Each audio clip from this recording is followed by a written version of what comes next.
हर व्यक्ति शंकराचार्य नहीं लिख सकता। ये प्रशासन तय करेगा कि हम शंकराचार्य हैं कि नहीं है। और अगर वो शंकराचार्य थे तो क्यों आप लोगों ने लाठीचार्ज किया था वाराणसी में? उत्तर प्रदेश का मुख्यमंत्री तय करेगा कि भारत का राष्ट्रपति तय करेगा? भारत के राष्ट्रपति को भी अधिकार नहीं है कि वो तय करे कि कौन शंकराचार्य है।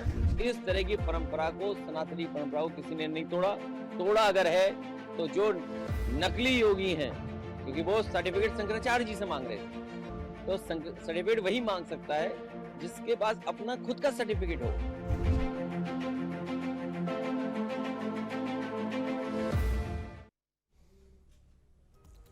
नमस्कार, मैं शेखर त्रिवेदी। कहावत है अपने यहां, ज्यादा जोगी मठ उजाड़। जब ज्यादा भागीदारी हो जाती है किसी काम में और सभी एक्सपर्ट होते हैं तो फिर वो काम होता नहीं। ये स्थिति किसी जगह किसी अन्य काम में बनी होती, कोई परिस्थिति होती तो बात अलग थी। ये स्थिति जो बनी है वो पूरे सनातन को छिन्न भिन्न करती ही चली जा रही है। माघ मेले से ये सिलसिला शुरू हुआ। माघ मेले से योगी बनाम शंकराचार्य के नाम पर जो विवाद शुरू हुआ वो शांत होता ही नहीं दिख रहा है। समय जैसे जैसे बीत रहा है विवाद बढ़ता जा रहा है। माघ मेले में शंकराचार्य को अनशन पर बैठने से लेकर सरकार के खिलाफ, योगी सरकार के खिलाफ कई बयान देने पड़े, लेकिन सरकार ने शंकराचार्य के प्रति कोई नरमी नहीं दिखाई। लाठीचार्ज से लेकर नोटिस तक वो सब काम हुए जिसने शंकराचार्य को और ज्यादा नाराज कर दिया। रही सही कसर योगी आदित्यनाथ की तरफ से हरियाणा में शंकराचार्य अभिमुक्तेश्वरानंद सरस्वती का नाम लिए बिना कालनेमी वाले बयान ने पूरी कर दी। लोगों को लग रहा था कि अब तो बात आई गई हो गई और विवाद पुराना हो गया, अब सरकार बनाम शंकराचार्य का विवाद ठंडा पड़ जाएगा। लेकिन उत्तर प्रदेश में विधानसभा के बजट सत्र में सीएम योगी की तरफ से फिर से एक बयान सामने आया जिसने आग में घी डाल दिया। भरे सदन में सीएम योगी ने अभिमुक्तेश्वरानंद पर निशाना साधते हुए कहा कि हर कोई शंकराचार्य नहीं हो सकता। ठीक है, हो भी नहीं सकता। सनातन में शंकराचार्य का पद पवित्र होता है, कोई भी कानून से ऊपर नहीं हो सकता। सभी के लिए भारत का कानून मानना जरूरी है। माघ मेले में सरकार की छवि को खराब करने के लिए जानबूझकर मुद्दा बनाया गया, लेकिन सबको मर्यादाओं का पालन करना होगा। योगी के इस बयान के बाद अखिलेश यादव ने भी बयान दिया जिस पर हंगामा मच गया। अखिलेश ने सीएम योगी से पूछा कि अगर कोई शंकराचार्य नहीं हो सकता तो यूपी के सीएम किस आधार पर योगी लिखते हैं, उन्हें योगी का सर्टिफिकेट किसने दिया। फिलहाल विवाद बढ़ता ही जा रहा है। सीएम योगी के बयान के बाद अब शंकराचार्य अभिमुक्तेश्वरानंद का ताजा बयान भी आ गया है जिसमें उन्होंने अखिलेश यादव और योगी आदित्यनाथ में तुलना की है। योगी आदित्यनाथ के बयान पर अखिलेश यादव का बयान आया और अब योगी और अखिलेश के बयान पर अभिमुक्तेश्वरानंद की टिप्पणी आई। अभिमुक्तेश्वरानंद ने कहा है कि जिस तरह से 2015 में अखिलेश यादव को सत्ता का अहंकार हो गया था, ठीक उसी तरीके से योगी भी सत्ता के अहंकार में है। अखिलेश की बर्बादी सबने देखी है और अब योगी का क्या होगा इसके बारे में कोई कुछ नहीं कह सकता। यह एक बड़ा विषय है और इतना बड़ा विषय है कि संत सनातन में संत ही आमने सामने हैं, तो फिर आगे किस तरीके की स्थिति बनेगी, समाज को कौन क्या सिखा रहा है। बयान सुनिए, फिर चर्चा करते हैं। कि हर पीठ के आचार्य के रूप में जाकर के जहां तहां वातावरण खराब नहीं कर सकता, उन मर्यादाओं का पालन सबको करना होगा। और अगर वो शंकराचार्य थे तो क्यों आप लोगों ने लाठीचार्ज किया था वाराणसी में, क्यों एफआईआर लॉन्च किया था? आप नैतिकता की बात करते हैं। तब भी हमने कहा था कि आओ बटुकों से क्षमा याचना कर लो। आया था अखिलेश? नहीं आया। क्यों? क्योंकि उस समय उसका अहंकार सत्ता का चूर, उसमें मद में चूर था कि मेरे को कौन हटा सकता है। जो अहंकार 2015 ईस्वी में अखिलेश के माथे पर चढ़ा था, वही अहंकार इस समय आदित्यनाथ योगी के माथे पर चढ़ गया है। अखिलेश को बर्बाद कर दिया उस अहंकार ने। आदित्यनाथ का क्या होगा वो भी देखिएगा। हमारे पूजनीय शंकराचार्य को जो हमारी पौराणिक परंपरा रही है, जो हमारी सनातनी परंपरा रही है, उस त्रिवेणी को तोड़ा है, जो किसी भी मुख्यमंत्री ने या किसी भी राज्य में इस तरह की परंपरा को, सनातनी परंपरा को किसी ने नहीं तोड़ा। तोड़ा अगर है तो जो नकली योगी हैं, क्योंकि वो सर्टिफिकेट शंकराचार्य जी से मांग रहे थे, तो सर्टिफिकेट वही मांग सकता है जिसके पास अपना खुद का सर्टिफिकेट हो। और इसी मुद्दे पर ज़्यादा चर्चा के लिए हमारे साथ विष्णु विनोदम जी हैं, हिंदू महासभा से। बहुत स्वागत है आपका विष्णु जी। हमारे साथ में पंडित सुनील भारद्वाज जी हैं, हिंदू धर्मगुरु हैं। बहुत स्वागत है सुनील जी आपका भी। मैं सबसे पहले आपसे ये समझना चाहूँगा पंडित सुनील भारद्वाज जी कि जो स्थिति अभी बनी हुई है, जिस तरीके के बयान लगातार सामने आ रहे हैं, उसको आप किस तरीके से देखते हैं? जो भी बात है, कोई भी बयान है, किसी भी तरीके का बयान है, हार तो सनातन की हो रही है। मूल रूप से अगर देखा जाए, जीत किसी की भी हो, हार हमारे सनातन की हो रही है। हम ये नहीं कहते कि किसने क्या बयान दिया और किस प्रकार का बयान दिया, इसमें एक जग हंसाई हो रही है। इसमें किसी भी, कोई भी समुदाय हो, वो इस पर हंसेगा। जिस सनातन की हम आहें भरते हैं, जिस सनातन को हम सर्वप्रिय मानते हैं, जिसके हम फॉलोअर हैं या जिससे हम निकले हैं, जो हमारे को कर्तव्य प्राण सिखा रहा है, जो हमें मर्यादाएं सिखा रहा है, जो हमें प्रेरणा दे रहा है, जो जीने की कला सिखा रहा है, जो हमें संत ग्रंथ की सारी मर्यादाओं में रख के हमें प्रेरणा देता है और ज्ञान उपार्जन करता है, उस ज्ञान के बल पे हम अपना जीवन यापन करते हैं, उसकी हार हो रही है, कुछ नहीं हो रहा।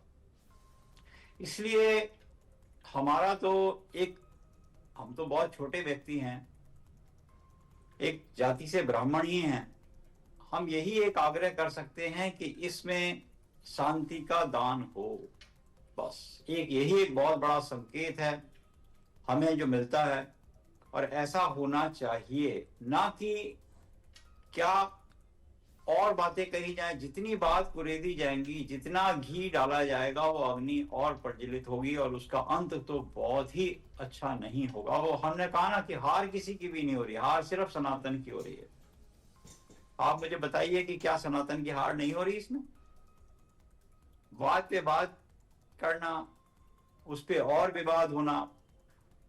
जो धर्म के लोग हैं उन्हें तो उनसे मर्यादाओं से सीखते हैं, क्या प्रेरित होंगे लोग। तो इसमें कुछ नहीं हो रहा, सिर्फ सनातन की हार। ठीक है, आप कह रहे हैं कि सनातन की हार हो रही है। मैं विष्णु जी का रुख करता हूं। विष्णु जी, इस पूरे मसले को आप किस तरीके से देख रहे हैं और इसमें जिस तरीके की स्थितियां बन रही हैं, क्या उसकी परिणति का भी भान है? जी, मेरा मानना है कि सनातन कभी नहीं हार सकता और ना ही कोई उसे हरा सकता। और अगर इसकी गहराई में जाएंगे तो सत्यता वही निकलेगी। हाँ, ये हो सकता है कि कुछ लोग धर्म का नाम लेकर के अधर्म कर रहे हैं। धर्म क्या है इसको ना समझते हुए, तो हो सकता है उनकी हानि हो सकती है, लेकिन सनातन की हानि नहीं हो सकती। सनातन विराट है और विराट रहेगा। और जैसे कि बहुत सी चर्चाएं टीवी चैनल पे भी आ रही हैं कल्कि के आने की, और हो सकता है कि भगवान कल्कि के आने का समय हो गया हो, क्योंकि धर्म ही हिंदू है, सनातन है, तो धर्म में हानि भी हमारे यहीं हो।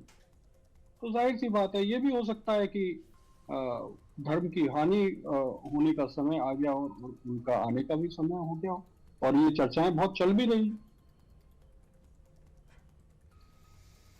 जिस तरीके से शंकराचार्य को लेकर के, शंकराचार्य के पद को लेकर के ये पूरा विवाद अब जिस तरीके के दौर में पहुंच गया है, उसमें आपको लगता है कि इस विवाद की वजह से जो शंकराचार्य का पद है, जिस तरीके से शंकराचार्य की गरिमा रही है और ये भारतवर्ष जिसने सूत्र में बांधा, जो उसकी धागे को लेकर के चल रहा है, उस पर वो कोई भी हो, लेकिन ये जिस तरीके का आक्षेप है उससे किसी तरीके का कोई नुकसान हो रहा है, या आपको लगता है कि नहीं ठीक है, यही होना था?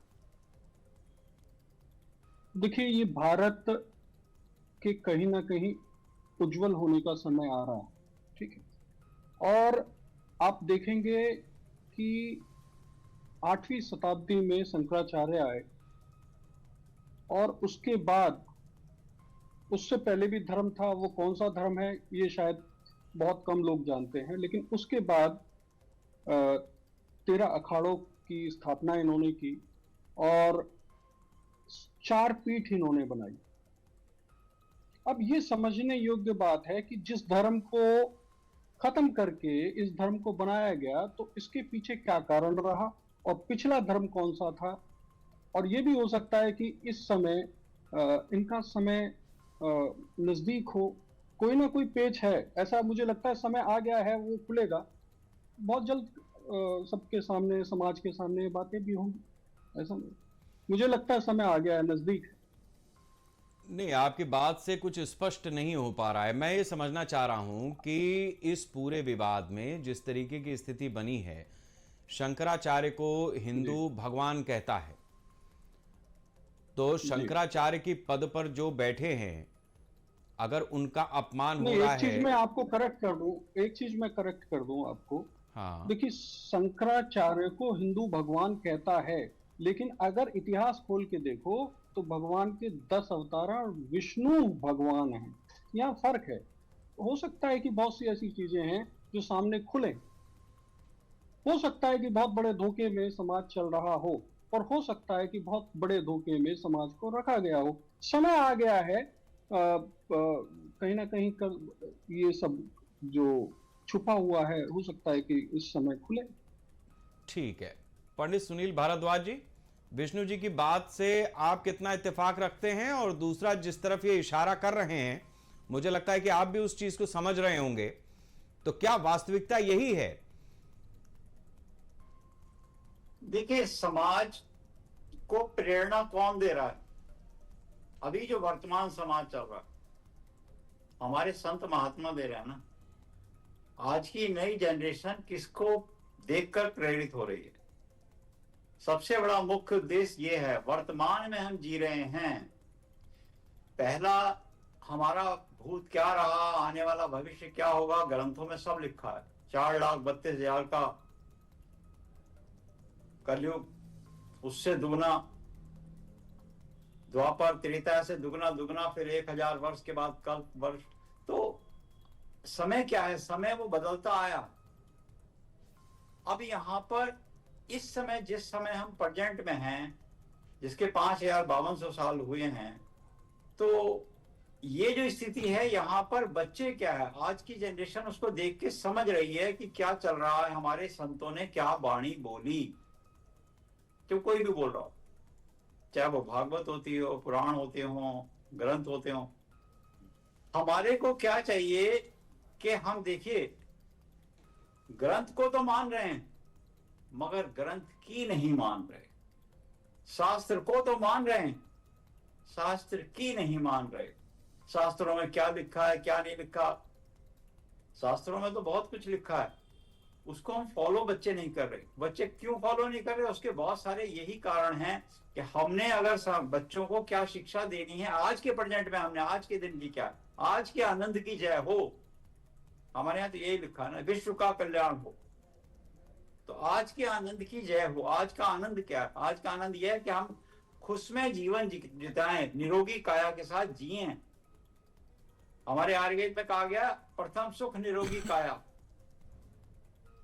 और काया में ये भी है, निरोगी काया में, कि शरीर में कोई नहीं, मानसिकता बड़ी सरल होनी चाहिए, मानसिक स्थिति हमारी बहुत मजबूत होनी चाहिए, उसमें कोई हमारे विकार उत्पन्न नहीं होना चाहिए, उसमें कोई तो संशय आपके हिसाब से चाहिए। मानसिक स्थिति में विकार कहां पर है? जो इस समय सत्ता में है या जो धर्म की सत्ता में है? देखिए, सत्ता की तो यहाँ कोई बात ही नहीं कर रहा, सत्ता की तो है ही नहीं, सत्ता का तो कोई मतलब ही नहीं है। सनातन और सत्ता में बहुत फर्क है। सनातन तो आपको हमारा धर्म सिखा रही है, सनातन तो हमें जीने की, सनातन के जो हमने बोला ना कि इस ग्रंथ को तो हम मान रहे हैं, हम शास्त्र को तो मान रहे हैं, शास्त्र की नहीं मान रहे हम।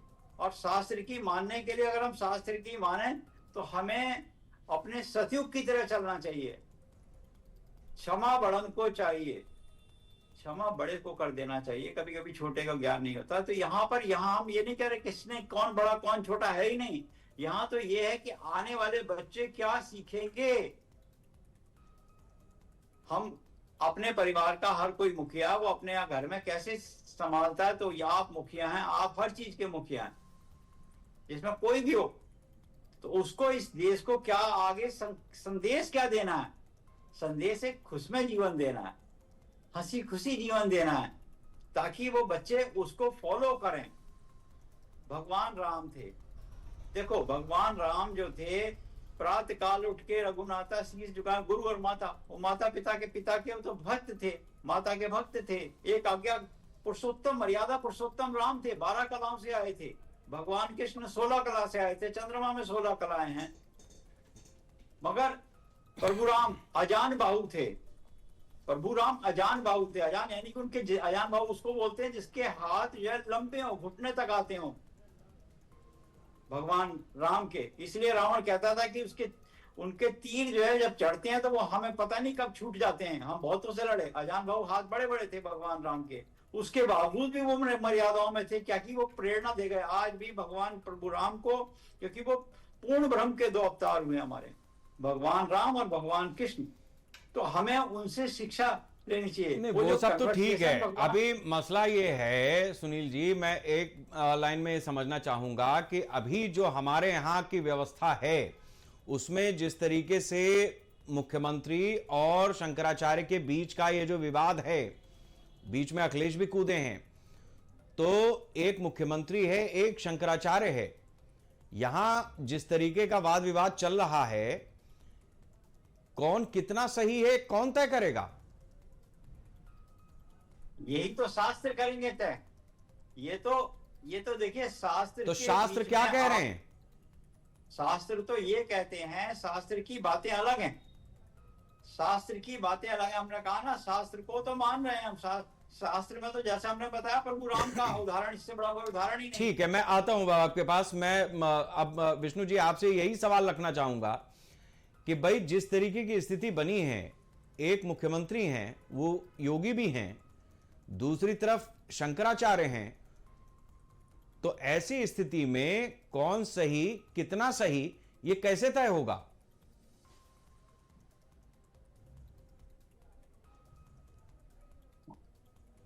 इसमें तो यही कहना चाहूंगा शेखर जी कि समय तय करेगा, और वो समय आ गया है। लेकिन सही और गलत की परिभाषा से ऊपर योगी होता है।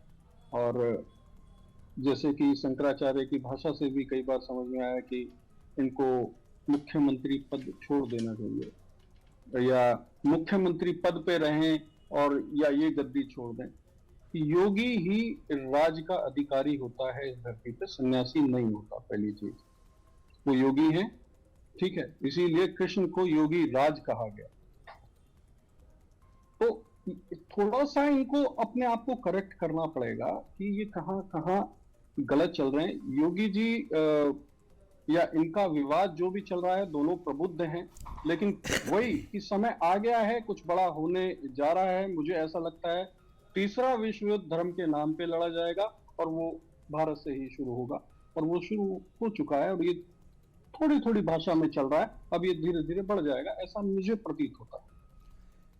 नहीं, अब इसमें जो आपने एक कल्कि का जिक्र निकाला है, कुछ दिनों पहले जी संभल में कल्कि धाम का अनावरण भी हुआ, वहां पर भी एक पूरा व्यवस्था हमने देखी। अब मुसीबत यह है कि कल्कि धाम में जो सज्जन बैठे हैं, उनकी स्थिति यह है कि वो जिस तरीके के नारे लगाते आए हैं, जिस तरीके का मंत्र के साथ में और भी तमाम चीजें बोलते आए हैं, तो आप जो बात कह रहे हैं उसको किस दिशा में ले जाएं, उससे क्या समझे। अभी तक तो हम केवल शंकराचार्य और योगी पे टिके हुए थे। आपने कल्कि को बीच में ला करके एक तीसरा मोर्चा खोल दिया, जिसमें अखिलेश यादव अभी पीछे छूट गए। ये तो चल रहा है, ये तो चल रहा है। नहीं, तो मैं यही तो समझने कल्कि के आने का समय चल भी रहा है। कल्कि के आने का समय चल रहा है, वो तो अपनी जगह पे ठीक है, आएंगे जब आएंगे। अभी जिस तरीके की स्थिति है, तो क्या शंकराचार्य और योगी के विवाद से ही कल्कि आएंगे?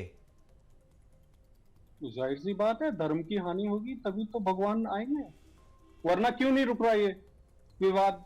दोनों प्रबुद्ध लोग हैं, रुक जाना चाहिए, क्यों नहीं रुक रहा? वजह क्या है? ऐसा कौन सा कारण आ गया? ये बढ़ता ही चला जा रहा है, और कुंभ से शुरू हुआ, सोचिए। तो मुझे ऐसा प्रतीत हो रहा है, महसूस हो रहा है कि ये समय उनके आने का है, और इसीलिए ये विवाद बढ़ता चला जाएगा, तो बढ़ता चला जाएगा। मुझे ऐसा, मैं तो श्योर हूं, बाकी तो कल्कि जाने, परमात्मा जाने, जिसने धरती बनाई वो जाने। सुनील जी, आपके भी हिसाब से यही गणनाएं कह रही हैं? देखिए, कल्कि भगवान का जो अवतार है वो 24 अवतारों में वर्णन है, तो उसमें भी कल्कि भगवानों का जिक्र है कि भगवान कल्कि आएंगे, मगर उसमें ये भी लिखा है कि कल्कि भगवान संबल ग्राम में आएंगे, 4 भाई होंगे, विष्णुदत्त परिवार में होंगे, और उसमें ये भी है कि जब घोर कलयुग होगा, और उसमें चित्र भी है हमारे पास उसका, अभी तो हम यहां से दिखा नहीं सकते। उसमें यह भी लिखा है कि कल्कि भगवान की जो हाइट होगी वो 4-4.5 फुट की होगी, 2-2.5 फुट से आदमी शुरू होंगे उसमें, और छोटे ही घोड़े होंगे। तो अभी तो होना शुरू हुआ है, और इसके आने में भी बहुत समय लग जाएगा। कुछ लोगों की ऐसे है, पिछले कुछ महीनों से हमने भी कुछ डिबेट में भी गए हैं ऐसी, जिसमें बताया गया कि बस आने वाले हैं, 28 में आ रहे हैं, 32 में आ रहे हैं, जबकि उसके लिए हमारे को ये कहा गया है कि अभी समय है उसमें। अभी समय इसलिए है कि अभी आदमी की हाइट अभी 6 फुट 6.5 फुट की हो रही है। अभी उतना घोर कलयुग नहीं आया जब बिल्कुल घोर का भगवान का तब अवतार होता है कि जब पूजा पाठ यज्ञ अनुष्ठान बिल्कुल बंद हो जाते हैं, और उस समय भगवान प्रकट होते हैं, वो जैसे यदा यदा ही धर्मस्य। तो इसीलिए अभी तो उसमें समय है, जो हमारा हमने भागवत में या जितने ग्रंथों में देखा है उसमें अभी समय बताया गया है। उसमें बताया गया कि हाइट बहुत कम हो जाएगी, घोड़े पे आएंगे वो, तलवार उनके हाथ में होगी। और जो नारायण कवच है उसमें भी ये जिक्र है, क्योंकि उसमें आप समय दे तो हम उसका पूरी डिटेल में, अगर आप कहें तो हम उसको पूरा सुना दें हिंदी में ही। पूरा समय तो नहीं दे पाएंगे, आप संक्षेप में जो कहना चाह रहे हैं कहें। देखिए, संक्षेप में यही है कि उसके बारे में वर्णन दिया गया है, कब कब आए हैं, कब कब वो भागवत में ही लिखा है, सूरसागर में जल में मत्स्य अवतार से रक्षा करो, जल में कहा गया, पाताल में वामन अवतार से। जहां मैं ये जानना चाह रहा हूं कि जो विष्णु जी कह रहे हैं कि अभी योगी और शंकराचार्य का जो विवाद है, उसमें आप ये मान लीजिए कि मतलब ट्रेलर शुरू हो गया, फिल्म रिलीज होने वाली है, उनका सीधा सीधा ये कहना है। मतलब मैं आम दर्शकों के लिए इस भाषा को बोल रहा हूं। नहीं, देखिए, मनुष्य प्राणी मात्र का इतना अधिकार नहीं है कि वो भगवान की बराबरी कर सके। पहला चीज तो ये हम मानते हैं कि ये मनुष्य को, हमारा ये शरीर है, चाहे वो किसी का भी हो इस धरती पे, अभी जो शरीर है 3 से 4 कला का है, और भगवान के लिए कम से कम 10-12 कला से ऊपर का शरीर चाहिए। हमने पहले ही बताया था, 12 कला से प्रभु राम हुए थे, 16 कला से भगवान कृष्ण, या 16 कला चंद्रमा में। इस 4 कला के बाद तो शरीर फट जाएगा सर। ये शरीर हमारा बर्दाश्त नहीं कर सकता, इतनी कलाएं होती हैं शरीर के अंदर। उतना ये शरीर अभी है ही नहीं धरती पे, अभी वो शरीर ही नहीं बने। उस शरीर को बनने में अभी बहुत समय लगेगा। जब वो शरीर आएगा उसके अंदर कलाएं ज्यादा होगी। भगवान आए इसी धरती पे ही हैं, और 7 शरीर आए। कृष्ण भी 7 शरीर ही आए, राम भी 7 शरीर आए, परशुराम भी 7 शरीर आए। प्रभु राम के अंदर 12 कला थी, प्रभु भगवान कृष्ण के अंदर 16 कला थी। लेकिन आए तो इसी धरती पे आए ना, 7 शरीर आए। अरे अभी ऐसा कोई शरीर दिखाई नहीं देता जिसके अंदर इतनी, वो आने से पहले, भगवान के आने से पहले दिखाई नहीं दे रहा। हाँ, अब समझे आप, दिखाई कब देगा, उसके अनुसार वातावरण कैसा होता है। जब भगवान आते हैं, अवतरित होते हैं, मान लीजिए अवतरित हुए, भगवान प्रकट हुए, भगवान आए, तो उससे पहले लता, पुष्प, पेड़, पक्षी, पौधे, ये सब ऋषि मुनि होते हैं। ये सब ऋषि मुनि होते हैं, उनको संकेत दिया जाता है या आदेश दिया जाता है। आपने अगर तपस्या करी थी भगवान के दर्शन करने के, बाल स्वरूप दर्शन करने पे, भगवान कृष्ण भी आए तो उन्होंने कहा कि अब मैं इन स्थान में मिलूंगा। ठीक है विष्णु जी, मैं ये चीज मैंने समझी आपकी सुनील जी। विष्णु जी, अभी जो सुनील भारद्वाज जी कह रहे हैं कि उस तरीके का शरीर बनना बाकी है, कलाएं जिसमें समा सकें, तो अभी जो सशरीर अभी जो कुछ हमें देखने का मिल रहा है वो कलाकारी है। कला आना बाकी है, तो कलाकारी जितनी तरीके की हो रही है, चाहे वो सदन के अंदर से हो, चाहे महाकुंभ के क्षेत्र से हो। तो अब सवाल इस बात का है, देखिए सवाल इस बात का है कि ठीक है, एक चीफ मिनिस्टर है योगी आदित्यनाथ, योगी भी हैं, वो धर्म को भी एक समय तक लेकर के चले हैं, लेकिन आज वो सत्ता के शिखर पर बैठे हैं, इस प्रदेश के लिहाज से तो बैठे ही हैं। दूसरी तरफ वो संत हैं जो शंकराचार्य हैं। अब शंकराचार्य से एक चीफ मिनिस्टर सर्टिफिकेट मांगे, फिर वो कालनेमी बताया जाए, फिर उसके बाद दूसरी तरफ से ये आक्षेप आवे कि भाई अगर हम ऐसे हैं तो हम जिस बात को कह रहे हैं, हम पर जो आरोप लग रहे हैं वो कौन लगा रहा है, किस तरीके से लगा रहा है, वो कौन है, उसकी भी जांच कर लो। आपने कहा कि भाई तुम शंकराचार्य नहीं, हमने कहा आप योगी नहीं। तो ये जिस तरीके का वाद विवाद चल रहा है, इसको किस रूप में देखें? ये संतों के बीच में चल रहा है या मनुष्यों के बीच में चल रहा है? जिनके बीच में भी चल रहा है, क्या उन दोनों में अहंकार है, या कोई एक ज्यादा अहंकारी हो गया है, दूसरा उसको आईना दिखा रहा है? क्या है वो, क्या रहा है? ये लीला चल रही है और वो लीला सबके सामने है। और फिर मैं वही कहूंगा कि धर्म युद्ध है और ये होगा, इसे कोई नहीं रोक सकता। और रोक सकता होता तो रुक चुका होता। 2026 की जनवरी से शुरू हो चुका है ये, और ये अब बढ़ेगा, कम नहीं होगा। ये आप लिख लीजिएगा, आपके चैनल पे ये मैं खुले तौर पे बोल रहा हूँ, ये बढ़ना है, कम नहीं हो सकता।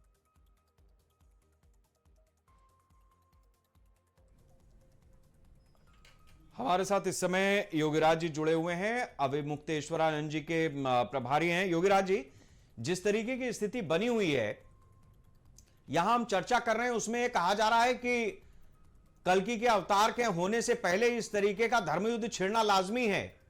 यह स्वाभाविक है, एक स्वाभाविक प्रक्रिया के तहत ये सब चीजें चल रही हैं। अभी आपका क्या इसमें मत है? देखिए, ये विषय तो थोड़ा सा बड़ा विषय है, इतना छोटा विषय नहीं जिसको मतलब कम समय में इसको मतलब एक्सप्लेन कर सके और या बांध सके। कल्कि अवतार अभी बहुत लंबे समय की प्रक्रिया है, लेकिन वर्तमान समय में कलयुग तो है ही।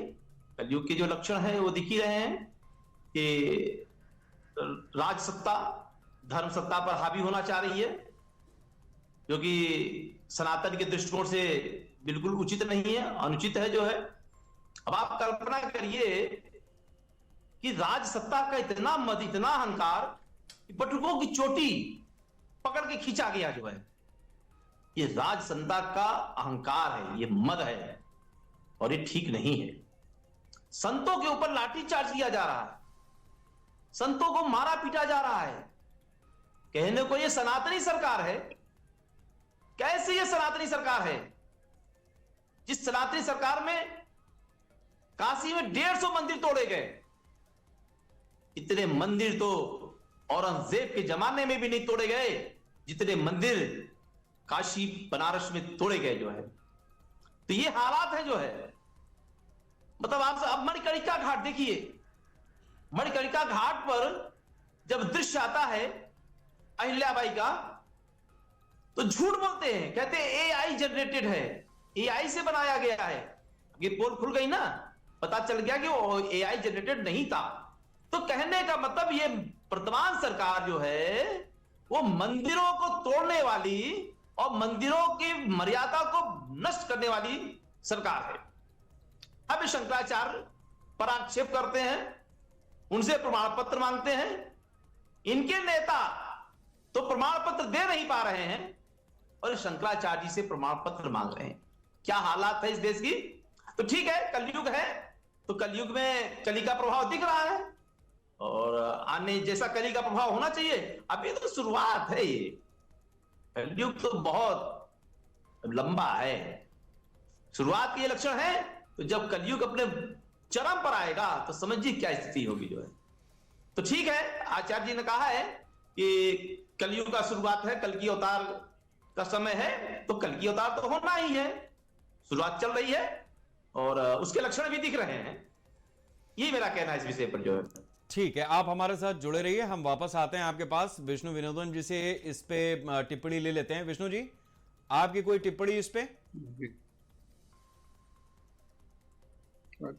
किस बात पर टिप्पणी चाहते हैं? जो योगी राज जी ने अभी अपनी बात रखी है कि जिस तरीके से सत्ता के मद में अहंकार का प्रदर्शन हो रहा है, क्या इस बात से आप दोनों संत हैं, ठीक है, एक योगी है, एक शंकराचार्य हैं, दोनों अपने आप में श्रेष्ठ हैं धर्म के तरीके से देखा जाए, क्योंकि योगी आदित्यनाथ भी गोरक्ष पीठाधीश्वर हैं और नाथ संप्रदाय से हैं, तो नाथ संप्रदाय आदि अनादि काल से है। तो कह सकते हैं कि दोनों प्रबुद्ध हैं और इनके विषय में कोई भी ऐसी टिप्पणी कर देना, क्योंकि अब तो देखना यह है कि अगर ये धर्म युद्ध है तो किसके पक्ष में जाएगा और कौन इसमें विजयी हासिल करेगा। अब ये देखने, धर्म युद्ध तो छिड़ गया ऐसा लगता है। ठीक है, डॉक्टर पंडित जी, सुनील भारद्वाज जी, ये धर्म युद्ध अगर छिड़ गया है तो क्या मतलब सनातन के भीतर ही छिड़ेगा क्या? धर्म ही सनातन है तो सनातन के भीतर ही तो छिड़ेगा। धर्म कौन सा, दूसरा कौन सा धर्म है बताइए? नहीं, मैं उस पर आता हूं। अभी मैं जरा एक बार भारद्वाज जी के पास भी हुआ हूं। देखिए, धर्म युद्ध की बात कर रहे हैं तो धर्म युद्ध तो आपस में दो धर्मात्मा अगर आपस में विरोधाभास करें वही धर्म युद्ध है। उनसे प्रेरित होके ही तो हम जनता कोई कार्य करेगी, अपने धर्म कर्म को मानेगी। उनमें अगर मतभेद है तो हमारी तो यही विनती है, जैसी हमारी भगवान से आग्रह होता है कि कल्याण करो, विश्व का कल्याण करो, हमारे देश का कल्याण करो, तो यहाँ पर धर्म युद्ध भी ना हो, एक हो, सनातन के एक सिरे पे चलें, ये है हमारा। और हम ये नहीं चाहते, कोई भी नहीं चाहता, कोई भी संत या कोई भी सनातनी ऐसा नहीं चाहता कि हमारे बीच में धर्म युद्ध हो, और ये हमारे लिए अच्छा नहीं है, अच्छे संकेत नहीं है अगर ये धर्म युद्ध हो रहा है। योगीराज जी, अगर ये धर्म युद्ध भी है तो संकेत अच्छे नहीं हैं। नहीं, ये धर्म युद्ध से नहीं कह सकते हम, क्योंकि धर्म का आचरण होना चाहिए। और धर्म के आचरण में बताइए, गौ माता की हत्या हो रही है और गाय काटी जा रही है, और इनके लोनी के विधायक, भारतीय जनता पार्टी के लोनी के विधायक हैं गुर्जर साहब जो है, वो खुद कह रहे हैं कि 50,000 गाय प्रतिदिन उत्तर प्रदेश में कट रही है। तो योगी आदित्यनाथ जी को इस पर भी जवाब देना चाहिए। उन्हीं का विधायक कह रहा है, लेकिन योगी आदित्यनाथ जी इस पर जवाब नहीं देंगे, क्योंकि गाय के मांस का निर्यात करने के बाद जो रेवेन्यू आ रहा है ना, उसका पैसा आ रहा है, उस पैसे से लोग मलाई खा रहे हैं, उस पैसे की चाय पी रहे हैं। वो गाय के रक्त से सना हुआ पैसा है, और निश्चित जब तक धरती पर गाय का रक्त बूंद गिरेगा, ये लोग सुखी नहीं रहेंगे। घरों के क्या हालात है देखिए, पैसे तो हो गए, लोग बस पैसा हो गया, मकान हो गया, गाड़ी हो गई है, लग्जरी जीवन जी रहे हैं, लेकिन क्या पिता पुत्र के बीच के संबंध अच्छे हैं? पति पत्नी की क्या हालात है आप देख रहे हैं, इस देश में क्या चल रहा है? तो ये क्यों हो रहा है? ये इसीलिए हो रहा है कि हमारी गौ माता कट रही है, और जगत गुरु शंकराचार्य जी वही आवाज उठा रहे हैं, गौ माता की रक्षा करो, गौ माता को राज्य माता घोषित करो। प्रदेश के जो राजा हैं वो राज्य माता घोषित करे, और जो केंद्र में बैठे देश के राजा हैं वो राष्ट्रमाता घोषित करे। ठीक है, अब मैं आता वो हूं आपके पास। शंकराचार्य जो गाय की बात कर रहे हैं, ये आपने बड़ी बात एक कही है यहां पे। अब मैं चलता हूं विष्णु विनोदम जी के पास। विष्णु विनोदम जी, जो अभी हम लोग मसला जो लेकर के बैठे, उसमें जैसे जैसे हम अंदर जा पा रहे हैं, हमको चीजें थोड़ी थोड़ी दिखने लगी हैं। अभी क्या है कि हमारे चीफ मिनिस्टर, हमारे शंकराचार्य, ये आपस में इनके बीच में वाद विवाद चल रहा था, वो तो अपनी जगह है। अभी हमें दिख रहा है कि जो करेंसी है, जो पैसा है, वो किस रूप में, किस तरीके से इन्वॉल्व होता जा रहा है इस पूरे प्रकरण में। तो अब मुझे आप ये समझाएं कि शंकराचार्य अगर ये बात कह रहे हैं कि गायों की हत्या बंद हो, जो स्लॉटर हाउस चल रहे हैं उनका शटर गिराया जाए, एक आगे चल करके अभी सम्मेलन भी दिल्ली में होने जा रहा है जिसमें चारों शंकराचार्य एक ही मंच पर हमें दिखाई देंगे। अब वो जो सारी चीजें हैं जिसका जिक्र अभी योगी राज जी ने किया, तो क्या आपको लगता है कि कहीं ना कहीं उत्तर प्रदेश सरकार, और उत्तर प्रदेश सरकार में Yogi Adityanath as a chief minister तो बाद में हैं, वो गोरक्ष पीठाधीश्वर हैं पहले, तो ऐसी स्थिति में गोरक्ष पीठाधीश्वर को यह हो सकता है कि जो पैसे के पुजारी हैं, यानी उस विधानसभा के सामने वाला जो दफ्तर है, वहां जो लोग बैठे हैं, उनकी जो कलाकारी है वो अपने चरम पर पहुंच रही हो, और क्या पता कि चीफ मिनिस्टर के कान में भले वो पीठाधीश्वर हैं, योगी हैं, लेकिन कौन सा मंत्र फूंका जा रहा है उसका आकलन नहीं कर पा रहे हैं। जी बिल्कुल ठीक आपने बात कही, और मैं मानता हूं कि शंकराचार्य जी ने जिस बात को रखा है, गौ हमारी माता है और पूजनीय है, उसका कटना इस धरा पे जो अवध हो, और मैं कहता हूं कि गाय हो, मुर्गा हो, कुत्ता हो, बिल्ली हो, बकरी अरे हो, अभी गाय भी टिके रही है, वो वो उनको छोड़ दीजिए, वहां हम अभी चलेंगे प्रमोद नहीं, कृष्ण क्यों पास टिके चलेंगे। रहे हैं? देखिए हम सनातन की बात कर रहे हैं। हाँ। क्या आप सनातन के लिए बैठे हैं ना, तो हम तो सारी बातें अरे करेंगे तो ना, अब हम खाली ये थोड़ी ना कहेंगे।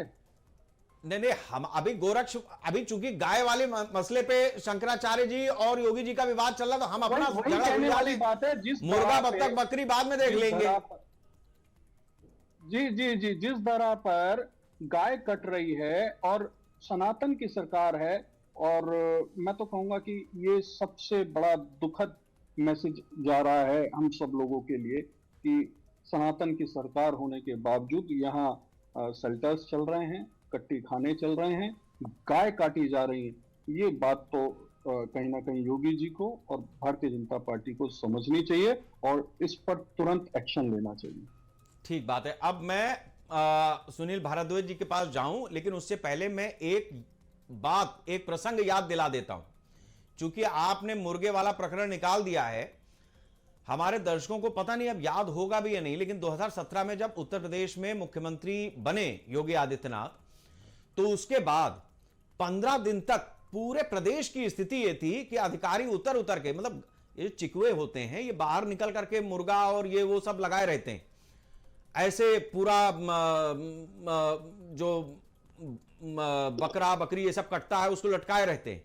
सब दुकानें पीछे हुई, बंद हुई, हटाए गए, अतिक्रमण था वो सब भी हटा।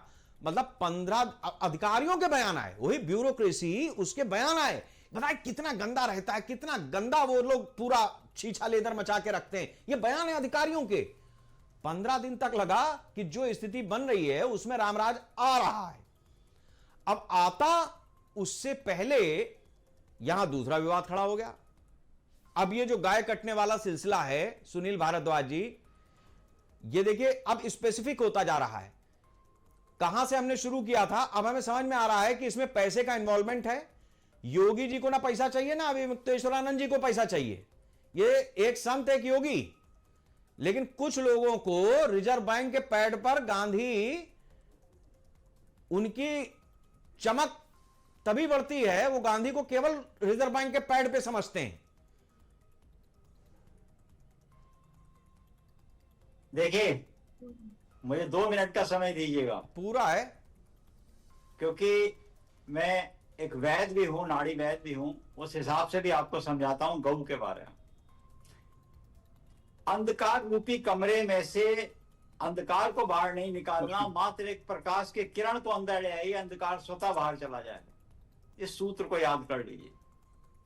अंधकार को बाहर नहीं निकालना, अंधकार क्या है और यहां पर उजाला क्या है, प्रकाश की किरण क्या है। हमने ये बात पिछले कई वर्षों से, 41 साल से तो हम ही बोल रहे हैं कि आपने किसी चीज की अच्छाई बतानी है, गंदगी तो अपने आप बाहर चली जाएगी। अब अच्छाई क्या है, पिछले प्रोग्रामों में भी, बहुत सारे और जगह भी हम बोल चुके हैं।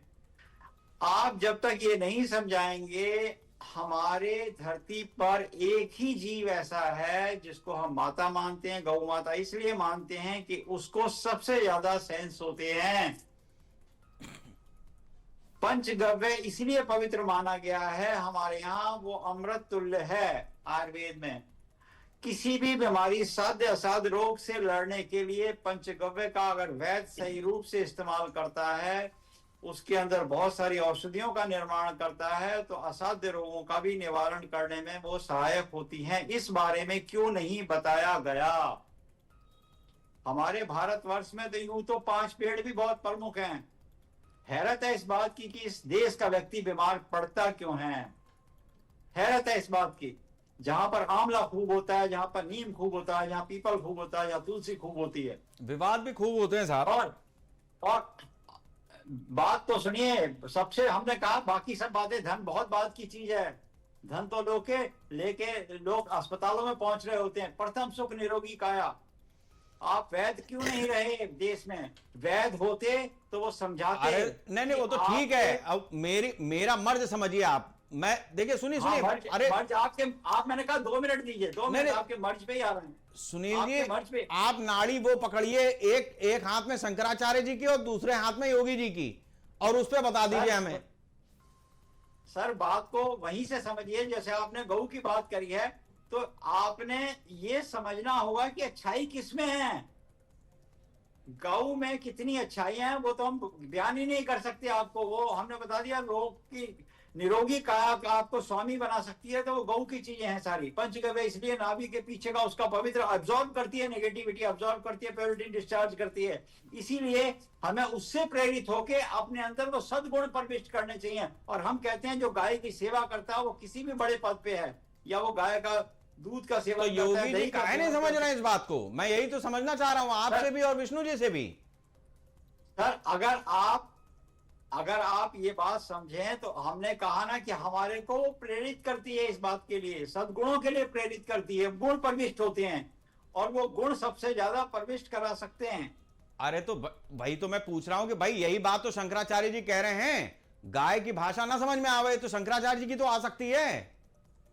विष्णु जी,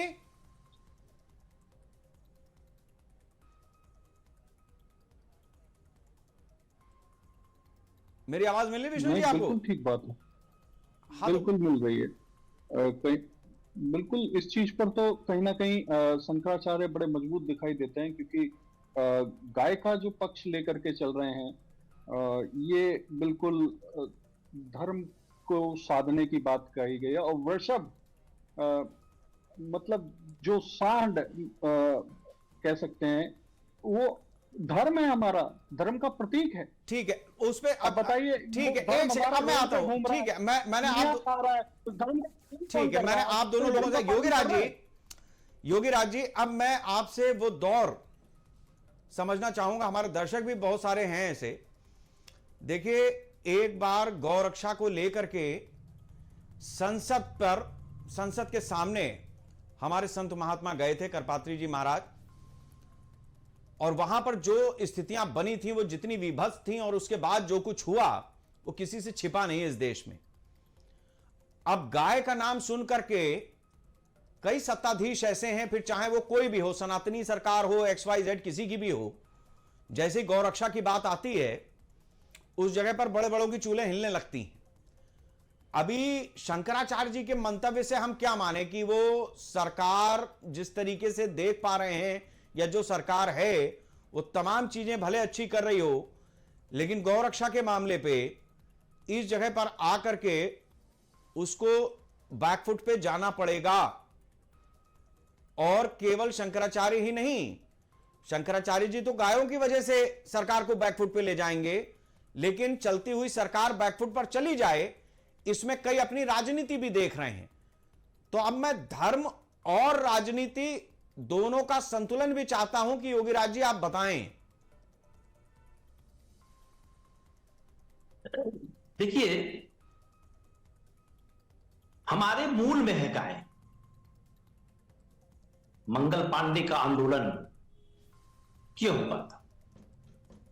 क्योंकि जिस कारतूस में उसको मुंह से दांत से खींच के चलाने के लिए बोला गया था, वो कारतूस गाय के मांस, गाय का मांस था। मंगल पांडे ने ऐसा नहीं किया और एक अंग्रेजों से जबरदस्त लड़ाई छिड़ी और अंग्रेजों को देश छोड़ के भागना पड़ा।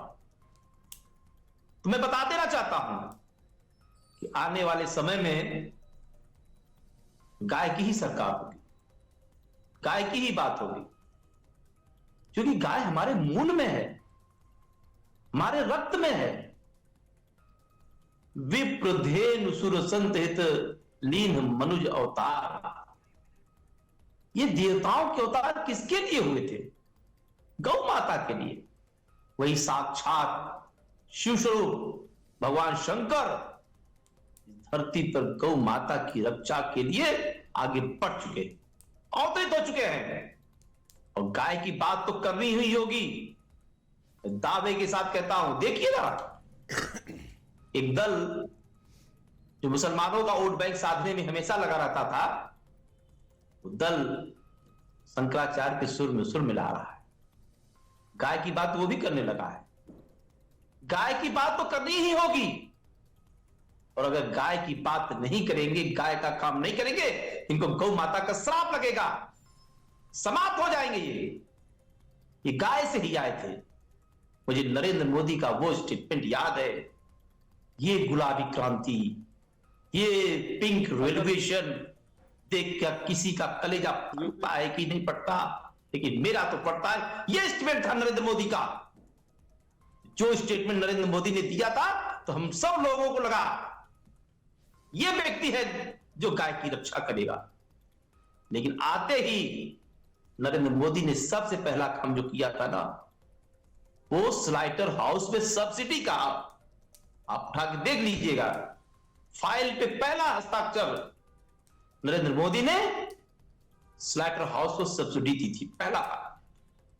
हम लोग धोखा खा गए, पहचानने में गलती हो गई, और वही काम उनकी सरकारें जिन प्रदेशों में है वो भी वही काम करने में लिप्त हो गए। योगीराज जी, बता देना ठीक है, आपकी बात पॉइंट टू पॉइंट चलते हैं आप, क्योंकि समय ज्यादा नहीं रह गया। ये बात आपने जो कही है, मैं ये समझना चाह रहा हूं कि अभी जो स्थिति है, मान लीजिए कि ये उलट पलट होता है, तो इस उलट पुलट के बाद जो नजर बाकी की पॉलिटिकल पार्टी से आएगा तो कोई उन्हीं में से। अभी तो गाय काटी जा रही है और उसके बाद तो सनातन ही काटा जाएगा, ऐसा प्रतीत होता है, लोग कहते हैं। बिल्कुल ठीक है, शंकराचार्य जी वही बात कह रहे हैं। तो विकल्प क्या है? शंकराचार्य जी का नहीं, विकल्प क्या है? शंकराचार्य जी का यही कहना है, अगर जो सरकार गाय का काम करेगा, जो गाय का काम कर, आप उम्मीद नहीं कर सकते आप करेगा। ना योगीराज जी, बात समझिए, सत्ता को पाने का प्रयास हर तरफ से हो रहा है। कोई है जो 10-10, 12-12 साल से बैठ गया कुंडली जमा करके, गुजरात का एक्सपीरियंस है, 25-30 साल से हटा नहीं पाए। अब ऐसे में गाय क्या, आपका सहारा लेना हो, शेखर त्रिवेदी का, सुनील भारद्वाज जी, विष्णु जी, किसी कंधे पर चढ़ना हो चढ़ जाएंगे अगर सत्ता तक पहुंच रहे होंगे। सत्ता तक पहुंचने के बाद वो क्या करेंगे, वो समस्या है। वो तब गाय नहीं, अभी गेंद इतना, सनातन इतने प्रेशर में आ चुका है कि फिर सनातन ही कटेंगे। वो स्थिति कौन संभालेगा? बहुत अच्छा है, मेरी चर्चा वहां तक पहुंची है, इसका जवाब चाहिए योगीराज जी। बिल्कुल ठीक है, शंकराचार्य जी इसी बात को कहते हैं। ये हमने कांग्रेस को देखा, कांग्रेस ने भी गाय का काम नहीं किया। हमने नरेंद्र मोदी को देखा, नरेंद्र मोदी ने भी गाय का काम नहीं किया। लेकिन हमको तो सिर्फ गौ माता की रक्षा से मतलब है। मैं कह रहा हूं सरकार यादव जी दूसरी यदुवंशी बनेगी। यदुवंशी वाले मुझ हम पे मत चले विष्णु जाइएगा। विनोदम जी हैं, विष्णु विनोदम जी हैं, विष्णु विनोदम जी गाय का काम करेंगे तो ये सरकार बना लेंगे। जो है वैद्य जी हमारे बैठे हैं, ये गाय का काम करेंगे तो ये सरकार बना लेंगे। ऐसा नहीं है, गाय का एक बहुत बड़ा वोट बैंक है। इस गाय ने सरकारें बनाई हैं, गौ माता ने सरकारें बिगाड़ी भी हैं। तो ये अहंकार में जो बैठे हुए हैं, जिनको सत्ता का मद हो गया है, कि गौ माता उनकी जड़ों को हिलाकर रख देंगी। ठीक है, मैं आता हूं आपके पास, आता हूं मैं। विष्णु जी, आपकी क्या टिप्पणी है? मतलब मैंने अपनी तरफ से बहुत सारी चीजें ऐसी हैं जिसको क्लैरिफाई करने की कोशिश की है, समय कम है। मैं आपसे जानना चाहूंगा कि आप इस चीज देखिए, ये अपनी तरह का एक षड्यंत्र है जिसमें फंसे हैं योगी भी और शंकराचार्य भी। नहीं, शंकराचार्य जी नहीं फंसे हैं। ओहो, शंकराचार्य जी सनातन का काम कर रहे हैं, गौ का काम कर रहे हैं। आप मेरी बात नहीं, वहां तक ठीक है जहां तक मुद्दा उठा रहे हैं। मुद्दा उठाने के बाद के रिपरकेशन जो है योगी राज जी, मैं पत्रकार होने के नाते उस चीज को छोड़ नहीं सकता हूं। आप मेरी भी समस्या समझिए।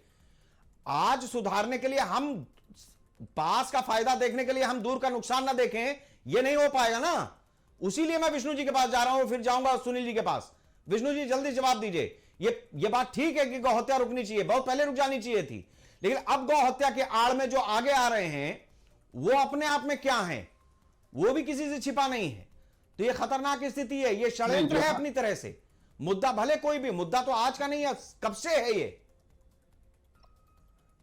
जी, जहां आपकी शंका जा रही है कि आप इस पार्टी पे हाथ रख दें, तो इसका क्या भरोसा कि ये भी गौ की रक्षा की बात करेगी या उस पे कोई एक्शन लेगी। तो ये सोचने वाला विषय है, और मुझे ऐसा लगता है कि इस पर बड़ा चिंतन होना चाहिए देश के अंदर, और इस पे इस साल विचार तो जरूर होगा। अभी आपकी तरफ से योगी जी को और शंकराचार्य जी को कोई संदेश है क्या? देखिए, एक आम नागरिक होने के नाते हम संदेश दे सकते हैं। वो हमारा चीफ मिनिस्टर भी हो सकते हैं, वो हमारे शंकराचार्य भी हो सकते हैं। आप विष्णु विनोदम जी अपनी राय रख दें इस चर्चा के आखिरी हिस्से में।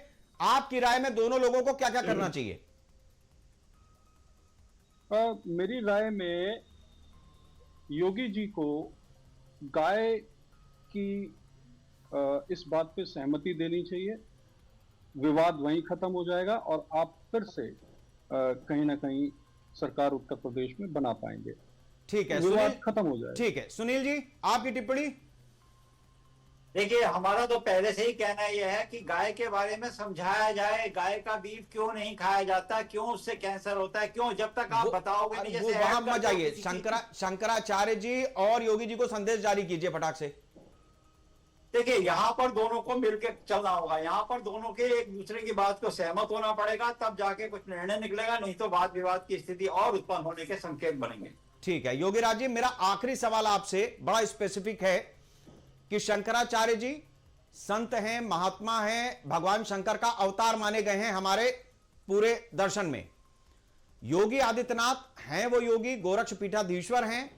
वर्तमान समय में राजनीतिक परिस्थितियों वश वो उत्तर प्रदेश के मुख्यमंत्री भी हैं। तो ऐसी स्थिति में जब राज धर्म दोनों चीजें जोड़ करके रखी जाएं, तो हमारा धर्म क्या कह रहा है और राजधर्म क्या कह रहा है, संक्षेप में। धर्म यही देखिए, कहता झुकना है, दोनों लोगों को कहीं ना कहीं पड़ेगा। एक अकड़ा रहे दूसरा चढ़ा रहे, ऐसा हो नहीं पाएगा। आप समझिए, स्थिति खतरनाक मोड़ पे है। धर्म यही कहता है कि सत्य और सनातन की रक्षा होनी चाहिए, और सत्य यही है कि गौ माता की रक्षा होनी चाहिए। आदित्यनाथ जी को आगे आना चाहिए, शंकराचार्य जी से उनको बात करनी चाहिए और घोषणा करनी चाहिए कि जो 21 मार्च की डेड लाइन शंकराचार्य जी ने दी है, 21 मार्च को लखनऊ में हम चारों शंकराचार्य इकट्ठा होंगे और एक बहुत बड़ा गौ सम्मेलन करेंगे। उससे पहले ही योगी जी को, आदित्यनाथ जी को जगतगुरु शंकराचार्य जी से वार्ता करना चाहिए और गौ माता को राज्य माता घोषित कर इस विषय को यही विराम दे देना चाहिए। यह मेरा संदेश आदित्यनाथ के लिए है। और शंकराचार्य जी के लिए, शंकराचार्य जी की तरफ से भी कुछ कहेंगे कि शंकराचार्य मतलब वो क्या करेंगे, मतलब इसका योगी का सम्मान भी बरकरार जाए, शंकराचार्य जी इसके लिए क्या करेंगे? मैं एक हिस्से पे आपने जवाब दे दिया, शंकराचार्य जी क्या करेंगे वो भी कुछ बता दीजिए। शंकराचार्य ने तो क्या दिया, अभी स्टेटमेंट दिया, राज्य माता घोषित कर दे योगी आदित्यनाथ, हम कामना करेंगे वो देश के प्रधानमंत्री हो जाएं। कहा तो शंकराचार्य जी ने, क्यों नहीं कर देते योगी आदित्यनाथ जी? अभी 2 दिन पहले का स्टेटमेंट है जगतगुरु शंकराचार्य का। ठीक है, बहुत बहुत शुक्रिया। शुक्रिया। राज्य माता घोषित, गौ माता का आशीर्वाद प्राप्त करें और आगे बढ़े। बहुत बहुत शुक्रिया सुनील जी हमारे साथ जुड़ने के लिए। विष्णु जी आपका भी शुक्रिया, योगीराज जी आपका भी बहुत बहुत शुक्रिया हमारे साथ, धन्यवाद बहुत बहुत जुड़ने के लिए। आज जिस तरीके से ये पूरा षड्यंत्र चल रहा है, मतलब इतनी गंभीर चर्चा और इतनी मारक चर्चा आप देखेंगे, तमाम चर्चाएं इसी तरीके की जो लोग भी कर रहे हैं, लेकिन जो मूल है वो इसी चर्चा में पकड़ा गया है, शेखर वार्ता में ही पकड़ा गया है। इस बात को आप समझ लीजिएगा कि जड़ में घुस करके उस विषय को निकालना, और खुद शंकराचार्य के जो मीडिया प्रभारी हैं वो बैठे हों, 2 और विद्वान बैठे हों और वहां से ये चीजें बाहर आए कि शंकराचार्य जी को क्या करना पड़ेगा, योगी जी को क्या करना पड़ेगा, ये लगभग असंभव स्थिति रहती है टेलीविजन की किसी भी वार्ता में, चर्चा में, डिबेट में। शेखर वार्ता में हुआ है। ये भी सनातन का कुछ भला होगा ये मान करके चलते हैं, क्योंकि बड़ी पवित्र तरीके से जिस काम को हम करते हैं उसकी पवित्रता को बनाए रखते हैं तो उसके परिणाम भी आते हैं। अब इस पूरी चर्चा में आप आखिरी चीज जो समझने वाली है वो समझ लीजिए। रामायण देखी होगी, महाभारत देखी होगी आपने, बहुत सारे आपने तरह तरह के धार्मिक सीरियल देखे होंगे। जब पदवीधारी संत महात्मा किसी राज दरबार में पहुंचता है तो उस राज दरबार में राजा अपना सिंहासन छोड़ करके उठता है और उस संत के पैर पखारता है और उसे अपना आसन आग्रह करता है, अपने आसन पर बैठने के लिए आग्रह करता है। यही सिस्टम है। अब इस सिस्टम में बहुत सारे ऐसे हैं जिन्होंने उस सिंहासन के पाए पकड़ रखे हैं, पाए पकड़ करके नोच करके घर ले जाना चाहते हैं। उन्होंने गांधी को भी सिर्फ रिजर्व बैंक के पैड पे पहचाना है। बेहतर यही है कि योगी आदित्यनाथ, जो उत्तर प्रदेश के मुख्यमंत्री भी हैं राजनीतिक परिस्थितिवश और गोरक्ष पीठाधीश्वर के रूप में ही पहचाने जाते हैं, वो अजर अमर पहचान है उनकी। दूसरी तरफ जगतगुरु शंकराचार्य अवमुक्तेश्वरानंद जी, दोनों लोग इस बात को समझ लें। कल्की धाम पे ज्यादा चर्चा नहीं हो पाई है, लेकिन वहां जो आदमी बैठा है वो भी राजनीतिज्ञ है, चुनाव लड़ चुका है और उससे आगे बढ़ करके जो दूसरे मतावलंबी हैं उनके यहां आयतें और कलमा भी पढ़ चुका है।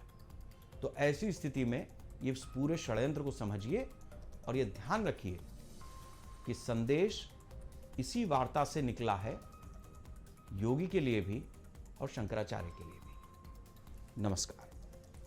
हर व्यक्ति शंकराचार्य नहीं लिख सकता, ये प्रशासन तय करेगा कि हम शंकराचार्य हैं कि नहीं है। और अगर वो शंकराचार्य थे तो क्यों आप लोगों ने लाठीचार्ज किया था वाराणसी में? उत्तर प्रदेश का मुख्यमंत्री तय करेगा कि भारत का राष्ट्रपति तय करेगा? भारत के राष्ट्रपति को भी अधिकार नहीं है कि वो तय करे कि कौन शंकराचार्य है। इस तरह की परंपरा को, सनातनी परंपरा को किसी ने नहीं तोड़ा। तोड़ा अगर है तो जो नकली योगी हैं, क्योंकि वो सर्टिफिकेट शंकराचार्य जी से मांग रहे थे, तो सर्टिफिकेट वही मांग सकता है जिसके पास अपना खुद का सर्टिफिकेट हो।